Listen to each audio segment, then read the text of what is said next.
Hello class 12th। सुप्रभात बच्चों। आज हम हिंदी के पाठ्य पुस्तक काव्यांजलि से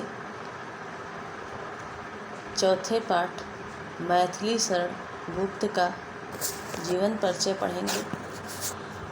मैथिली शरण गुप्त का जन्म चीरगांव जिला झांसी में 3 अगस्त 1886 ईस्वी में हुआ था।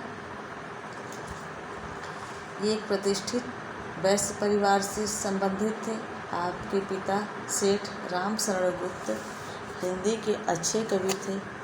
पिता से ही आपको कविता की प्रेरणा प्राप्त हुई।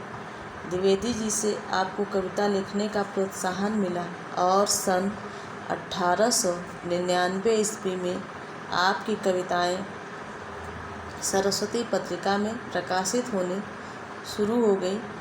वीर बुंदेलों के प्रांत में जन्म लेने के कारण आपकी आत्मा और प्राण देश प्रेम में सराबोर थी।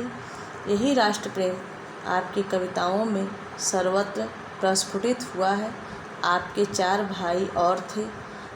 सियाराम शरण गुप्त आपके अनुज हिंदी के आधुनिक कवियों में विशेष महत्वपूर्ण स्थान रखते हैं। गुप्त जी की प्रारंभिक शिक्षा घर पर ही हुई। उसके पश्चात अंग्रेजी शिक्षा के लिए झांसी भेजे गए, पर शिक्षा का क्रम अधिक न चल सका।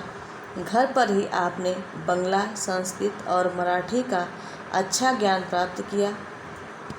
पंडित महावीर प्रसाद द्विवेदी के आदेशानुसार गुप्त जी ने सर्वप्रथम खड़ी बोली में भारत भारती नामक राष्ट्रीय भावनाओं से पूर्ण पुस्तक की रचना की। सांस्कृतिक तथा राष्ट्रीय विषयों पर लिखने के कारण वे राष्ट्र कवि कहलाए। साकेत काव्य पर आपको हिंदी साहित्य सम्मेलन में मंगला प्रसाद पारितोषिक प्रदान किया था।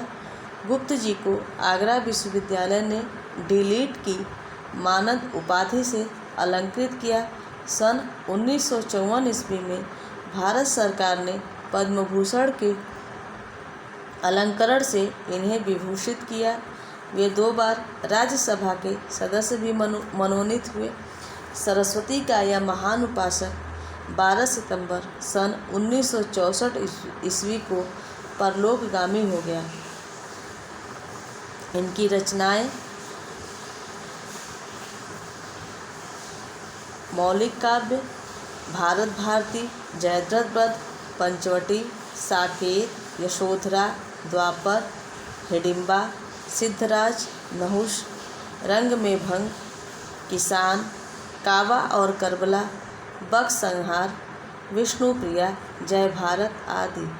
अनुदित काव्य मेघनाथ वध, ब्रजभाषा, विरहणी, वीरांगना, प्लासी का युद्ध, उमर खय्याम की रुबाइयाँ, स्वप्नवासव दत्ता, प्रतिमा नाटकम, अभिज्ञान शाकुंतलम, नाटक तिलोत्तमा, चंद्रहास, अनघ।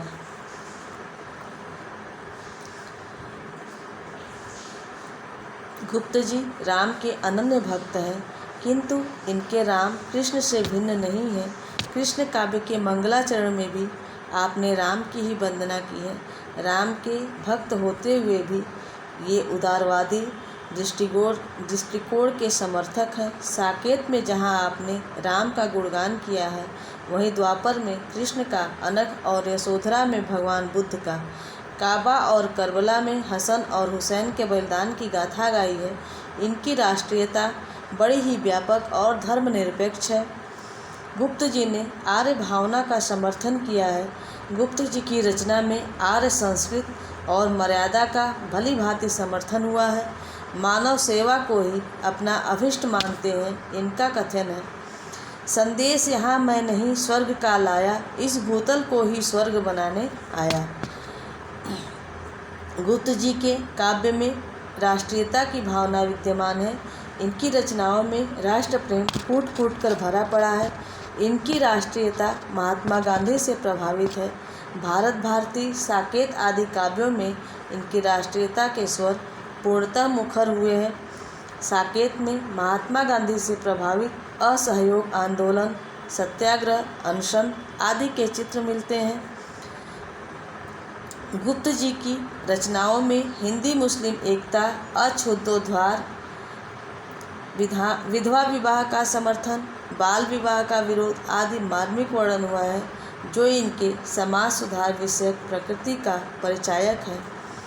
गुप्त जी के वक्र संहार में अंग्रेजों के अत्याचार का सांकेतिक वर्णन है। अधिकारों को प्राप्त करना ये अपना जन्मसिद्ध अधिकार मानते हैं। गुप्त जी ने अपने काव्य में प्रकृति के आलंबन और उद्दीपन दोनों रूपों का चित्रण किया है। छायावादी प्रभाव के कारण गुप्त जी ने अपने गीतों में प्रकृति के मानवीकरण पर भी जोर दिया है। गुप्त जी के काव्य में अद्भुत संवेदनशीलता है। मानव हृदय का वास्तविक और सजीव चित्रण करने में गुप्त जी अद्भुत क्षमता रखते हैं। इनमें स्वाभाविकता एवं मर्म स्पर्शिता है। गुप्त जी ने अपने काव्य में उर्मिला और यशोधरा जैसी परित्यक्ता नारियों के जीवन को अत्यंत ही मार्मिक एवं हृदयस्पर्शी ढंग से चित्रित किया है। यशोधरा के प्रति उनकी सहानुभूति देखिए। अबला जीवन हाय तुम्हारी यही कहानी, आंचल में है दूध और आँखों में पानी। गुप्त जी की भाषा शुद्ध और परिष्कृत खड़ी बोली है। उसमें ब्रज भाषा की भांति माधुर्य एवं सरसता है। कहीं कहीं संस्कृत के तत्सम शब्दों के कारण दुर्बोधता अवश्य आ जाती है, फिर भी भाषा के प्रवाह में किसी प्रकार का अंतर नहीं दिखलाई पड़ता है। उनकी भाषा में विषयानुसार ओज, प्रसाद और माधुर्य तीनों गुणों का समावेश है। कहीं कहीं आंचलिक और देशज शब्दों का भी प्रयोग हुआ है। लोकोक्तियों और मुहावरों के प्रयोग से भाषा में सजीवता दिखलाई पड़ती है। तुकों के आग्रह पर इन्होंने कहीं कहीं पर शब्दों को तोड़ने मरोड़ने का प्रयास किया है। इन्होंने प्रबंधात्मक शैली, उपदेशात्मक शैली, गीति नाट्य शैली, भावात्मक शैली का भी अपने काव्यों में प्रयोग किया है। गुप्त जी की रचनाओं में प्रायः सभी रस मिलते हैं, किंतु करुण, विप्रलम तथा वात्सल्य रस की प्रधानता है। वीर और शांत रस में जहाँ तहाँ दिखलाई पड़ जाते हैं। अनुप्रास, रूपक, उपमा, उत्प्रेक्षा, श्लेष, अतिशयोक्ति आदि अलंकारों का गुप्त जी के काव्य में विशेष प्रयोग हुआ है। गुप्त जी की योगीन चेतना और उसके विकसित होते हुए स्वरूप के प्रति विशेष सजग और सचेष्ट थे। इसकी स्पष्ट झलक उनके काव्य में मिलती है।